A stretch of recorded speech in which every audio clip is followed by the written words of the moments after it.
Today on Total Maine, Commitment 2024. Meet the candidates in Maine's 1st Congressional District, Congresswoman Chellie Pingree, challenged by Republican Ron Russell, and independent unenrolled candidate Ethan Alcorn. And we go in the arena. Our experts weigh in on the race, what they think of the candidates' messages, and their election night predictions. Hey, good Sunday, and thank you so much for joining us here on Total Maine. I'm Terry Stackhouse. Beginning today and continuing through Election Day, we're bringing you special Commitment 2024 coverage of the major races here in Maine. Our team of reporters have spent weeks speaking with all 9 candidates running for federal office in our state. Today, we're taking a close look at Maine's 1st Congressional District. The incumbent Democrat, Representative Chellie Pingree, is seeking a 9th term in Congress. Running to try and replace her are Republican Ron Russell and independent unenrolled candidate Ethan Alcorn. Kate McCusker introduces us to these candidates. Incumbent Democrat Chellie Pingree is running for re-election in Maine's 1st Congressional District. I've been in Congress now for 8 terms, and I'm running to serve the people of Maine again. I work on a lot of issues in Congress related to agriculture, our natural resources like fishing and farming, and I'm trying to do a lot more work right now on housing, childcare, some of the things that people are feeling really challenged about. A longtime representative, Pingree believes her seniority will help her in Congress. There's a lot more things that I can get done than when I first started, and I want to be back there to see if I can do that work again. Political newcomer and Republican Ron Russell is challenging Pingree. I did not like the direction that the United States was going. So I've served the nation for 45 years, in the military for 30, and 15 as a contractor working for the Department of Defense. So this nation that I served for 45 years, I saw going in a direction that I did not think was the correct direction. Russell returned to his home state of Maine to run for office because he disagreed with several policies under the Biden administration. I want to get America back to the point where it was earlier in my lifetime. I want people to be proud to be American. Independent unenrolled candidate Ethan Alcorn also hopes to unseat the Democrat. My message to the people of Maine is that I think we need a change down in Washington. The two-party system is broken. A Portland native, Alcorn calls himself a constitutional conservative and a political first responder. We just need somebody with common sense who will think outside the box. Kate McCusker reporting for us there. We're going to talk to her later, and we're going to hear much more from all of these candidates in today's show.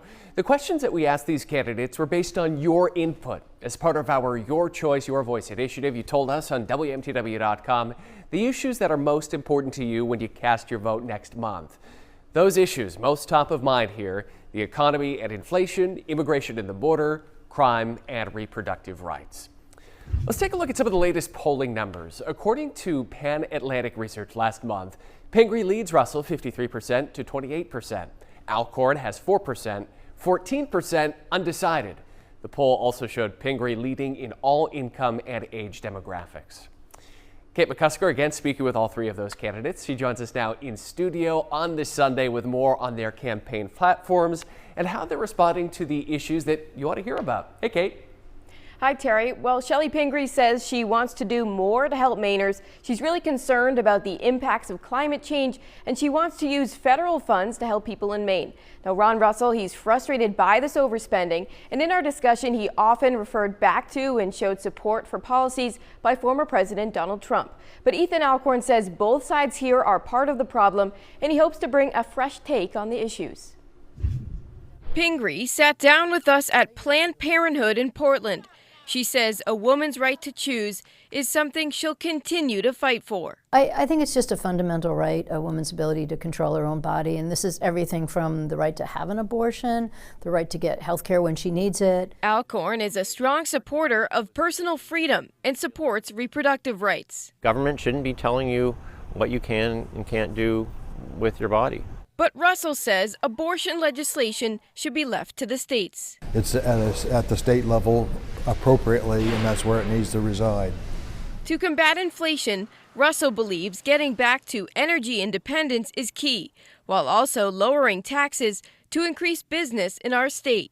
We need to control the supply of oil on the market, and we can do that very, very easily with what we have underneath our feet. Maine is not a business-friendly state here right now. I mean, our taxes are very, very high. Alcorn hopes to stop overspending.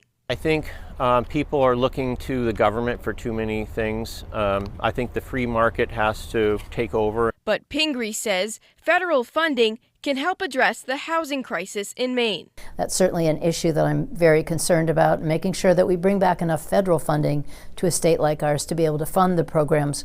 Pingree is also a staunch supporter of federal legislation to address gun violence.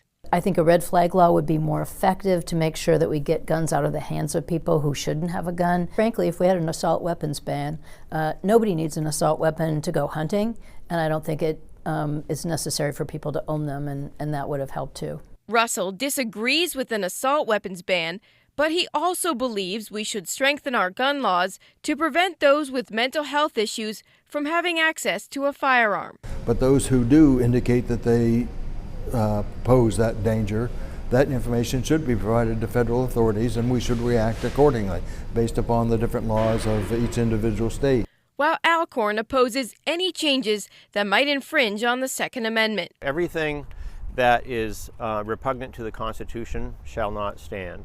Both Alcorn and Russell support a stronger border, and they believe there shouldn't be incentives to encourage illegal immigrants to cross into the United States. If you can stop putting out the welcome mat to welcome everybody in here and have some legal immigration, then that might be a better way to go. We are treating them better than we are treating the citizens of Maine. We are providing them housing, food, transportation, salaries that we're not providing to our own citizens, our own homeless citizens. Pingree has worked on legislation to get job permits for asylum seekers, but she blamed Republicans for stopping previous bipartisan efforts on the border. We need the reform now. We need more agents at the border. We need more funding for the courts that evaluate asylum seekers' application. We just need a much stronger system.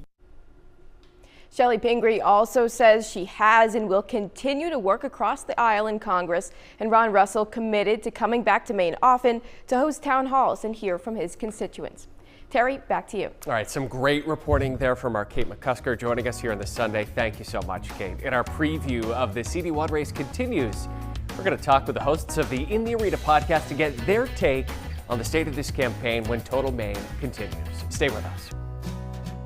They say Cadillac Mountain is the first place to see the sunrise in the continental United States, but the sunrise, you know what? It's also pretty great in New Gloucester, wherever you're standing at the moment. Always gorgeous in Maine. Lovely images there from Total Maine videographer Kevin Fowler.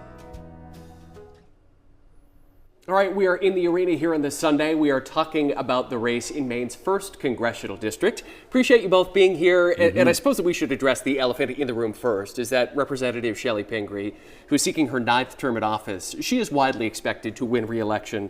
And I want to share some polling numbers here before we get your thoughts on this. A Pan Atlantic research poll, which came out last month, found Pingree leading her Republican opponent, Ron Russell, 53 to 48%.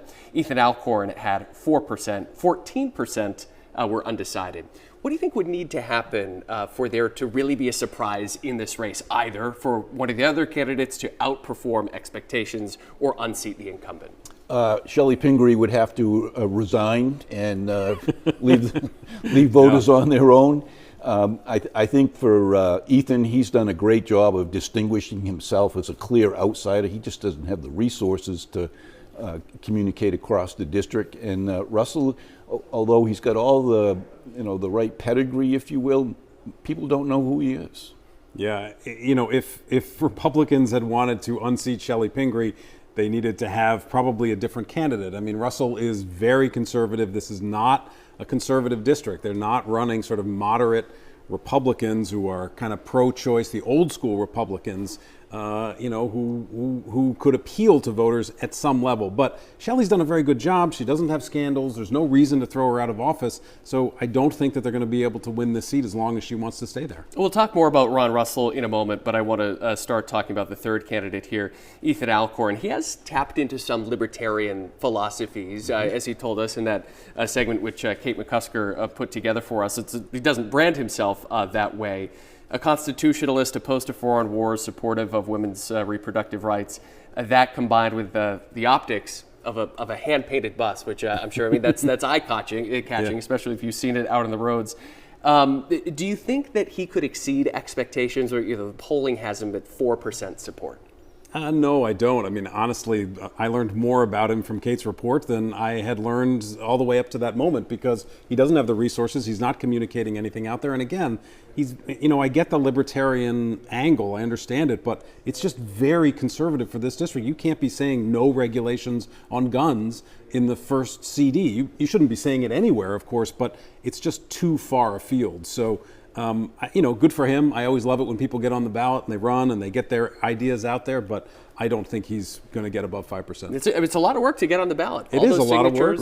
Right. A lot of outreach. Well, he's going to need about 10 buses in various parts of the first district to even be recognized, because what he has is very eye-catching, and Kate's report was actually exceptionally well done.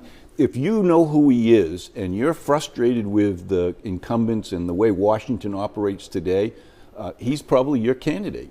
Question is he going to get to touch enough voters for him to get above 4%? And remember, it's ranked choice voting, so an independent could come in and actually get some traction, try to move up and see if they could get into that second place slot. That's a good point. We're going to talk about Ron Russell now. He is a veteran and a former defense contractor. Some of the key issues that he outlined in that conversation with Kate McCusker: boosting domestic oil production, making Maine more business friendly, also touching on illegal immigration, migration, saying that needs to be addressed. I know that you've touched on this before, but his pitch to voters, making those his key issues, a lot of people being introduced to him really for the first time. Right. What'd you make of his strategy putting his foot Yeah, forward? I think he's got the right message. I think most Mainers want to have a diverse energy. They want to have immigration under control. They want the economy, particularly inflation, to come down, not just creep up a little less than it did before, but actually come down. He's got the right message. But maybe not the right message for the first district. Well, perhaps, but he's extraordinarily accomplished man. Yep. He's come back to the state of Maine. He wants to serve.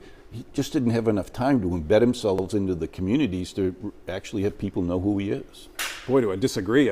Yes, I thought he came across very well in the report. I thought I learned a little bit about him. He seems smart, but his policies are way out of whack. They're as conservative as Austin Terrio's, if not more so in some areas. And so that's just never going to fly down in CD1. I don't think it would fly across the state, these policies. Too xenophobic on guns again, protecting a woman's right to choose. We're a pro-choice state. You can't be that strongly anti-choice. So I think that he's just the wrong profile for this district, probably for Maine. How do you measure success in this race if you were Ron Russell? If you don't make history, really with a surprising defeat, could he exceed expectations? Well, look, if he gets into the high 40s, above 45%, that would certainly exceed expectations. I don't think that's going to happen, but he could get up there. But I don't think it really matters. In the end, you either win or you lose in these races, and he's going to lose, and maybe he'll run for the state senate or something. That'd be good. As a candidate, you want to win. You get out of bed every day saying, today's my day to convince people that I'm going to win.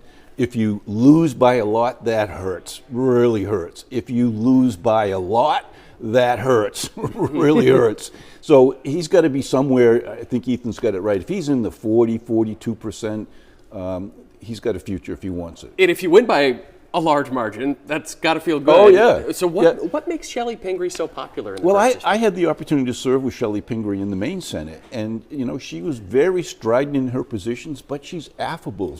She's approachable. She will at least listen to what you have to say, even though she may not agree with you. And I think that translates around the district. And she's done an exceptionally good job of making sure that her base, her progressive base, remains loyal to her. She's not taken positions that's caused them to be frustrated with her, not once. Right. Yeah. Very different than perhaps Golden, who's kind of angered the base a few times. Maybe he needed to, but she's very much in touch with the base, and she is likable. And, you know, in the House, what's interesting is, at least in Maine, we've not had people who stay in the House for a long enough time to really get the kind of seniority that she's had, and now she's starting to get there. You know, this will be her 9th term, if assuming she wins, and that's good for Maine, actually, from a seniority perspective in the House, because it's very tough to move up that ladder. Yeah, there's the old adage of it takes a few years to just know where the bathrooms are in the Capitol. She made that point in her interview with Kate McCusker, that her seniority could allow her to push some legislation through. Yeah. Topic that we've discussed with her on our Sunday morning program before is her bill, which would allow asylum seekers to enter the workforce sooner. Right now, there's a 6-month waiting period. Right. If she is reelected, do you think that that's something that she could finally get through? Phil? Well, I hope so. I think everybody who's concerned about immigration, there are people here who truly are seeking asylum, and they got to go through the court system to have that validated. Why wouldn't we allow people who may have skills and experience, why would we put them on our welfare system when they could be contributing to our economy? Well, we don't even put them on our welfare system. That's the problem, right? We can't, because if you're not a citizen or you don't have this residency requirement yet. And remember, almost everybody who's here that they call illegal is actually here legally, right? They're here because they're seeking asylum, and whatever means they got here, they are legally here and they can't work. It's really the most frustrating part of our policy. It's been in place for too long. I hope that if we have an administration that's willing to support that, certainly the Harris administration has said they would, then maybe we could get it through. All right, a great conversation. I so appreciate the two of you lending your expertise here on this Sunday. Remember, new episodes of In the Arena, you can listen to the podcast. They drop every Thursday. You can watch at our website, WMTW.com, or listen wherever you get your podcast. And on the podcast this week, our experts are weighing in on one of the most closely watched races really in the entire country, Maine's 2nd congressional district. It's a race that we're dedicating our entire Total Maine show to next Sunday, including more on the 3 debates between Democratic incumbent Jaron Golden and the Republican challenger Austin Theriault. Ahead of that, we're fact-checking some of the claims here made by the candidates when clashing over how Theriault voted in the Maine House over protecting Maine's lobster fishery from wind farm development. They passed a state law to say no offshore wind in LMA1. That's like 75% of our lobster fishing areas, the most important fishing grounds right there. That was a piece of legislation that Austin voted against. Again, he's got his record on these things, and he's always just pointing the finger at me. You could have protected the lobster fishery. You voted against that. That's got to be false. I don't know last. What you're talking about there, because up. I've never voted for anything related to offshore wind that would allow that. So Theriault did vote against the bill that Golden was referencing. Along with most Republicans, the bill did place protections on certain fishing areas, but it also helped with the development of other offshore wind projects.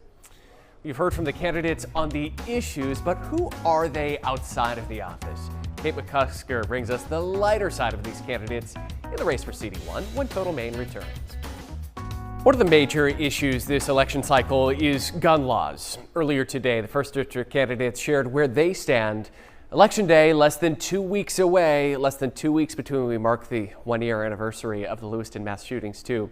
And over the last year, there has been intense debate about Maine's yellow flag law. Nora Hogan is asking whether local law enforcement agencies have changed their approach in that time.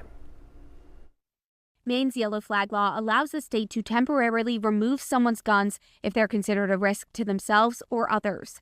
Unlike red flag laws used in some other states, concerned family members can't start the process themselves. Only police officers can. Yellow flag cases spiked after the Lewiston shooting, and they've remained high ever since. The law had been in effect for more than 3 years, but the vast majority of cases have been opened in just the last 10 months. Suggesting that the law may only be as effective as those who are tasked with enforcing it. And some agencies use it more than others. As of September 1st of this year, 94 agencies have opened 406 cases. Most agencies have opened fewer than 10, just 1 here and 1 there. But the agency with the most cases, Maine State Police, with 36. Tied for second are Sanford Police and Saginaw County Sheriff's Office. It was Saginaw County Sheriff's Deputy Aaron Schofield who personally came under fire for failing to start a yellow flag case after multiple people said they were worried that Robert Card would try to carry out a mass shooting. Prior to the shooting and ensuing criticism, Saginaw had never used the yellow flag law. Schofield tells the investigates that he now tries to use it anytime he takes someone into protective custody. So, although some agencies are using the law more frequently, usage still varies widely, begging the question, are people in certain jurisdictions falling through the cracks? Part of the challenge here, right, is the fact that Maine's extreme risk protection order doesn't look like the laws that you see in so many other states. That's Christian Haney, a gun violence prevention advocate. At least 20 U.S. states and territories have passed extreme risk protection orders, or red flag laws. Some argue that Maine's unique yellow flag law is sufficient but needs to be better implemented, though Haney believes that it's the law itself that falls short. If Maine wants to have a tangible impact to prevent a tragedy like this from occurring again, they have to work hard to make sure that they put that policy into the law book. There was a proposal to pass a red flag law last session, but it never made it to a final vote. I'm Nora Hogan for Investigates. All day we've been introducing you to the candidates running to represent Maine's 1st congressional district. You heard their positions on the issues, what they hope to accomplish in the U.S. House if elected, but now Kate McCusker is introducing us to the lighter side of these candidates. Beyond the hot button topics, you may notice Ethan Alcorn driving his giant orange trailer around southern Maine. It's a big vehicle, but I mean, 13,500 pounds. And when they're not campaigning, you can probably find Ron Russell at one of his favorite restaurants, the Pilot House in Kennebunkport. Are they setting up for lunch? 11:30s. I'm sure they just want to come up and clean real quick. And you might even stumble upon Shelley Pingree, perusing the aisles of thrift stores in search of the perfect slow fashion steal. Goodwill's good, and the Goodwill here is pretty good. Next week, we're going to preview one of the most watched congressional races in the country, Maine's CD2 race. Democratic Congressman Jared Golden seeking his 4th term in Congress, facing a challenge from Republican state legislator, former NASCAR driver Austin Theriault. Much more on that to come next week. It's going to do it for this edition of Total Maine. We thank you so much for being here. I'm Terry Stackhouse.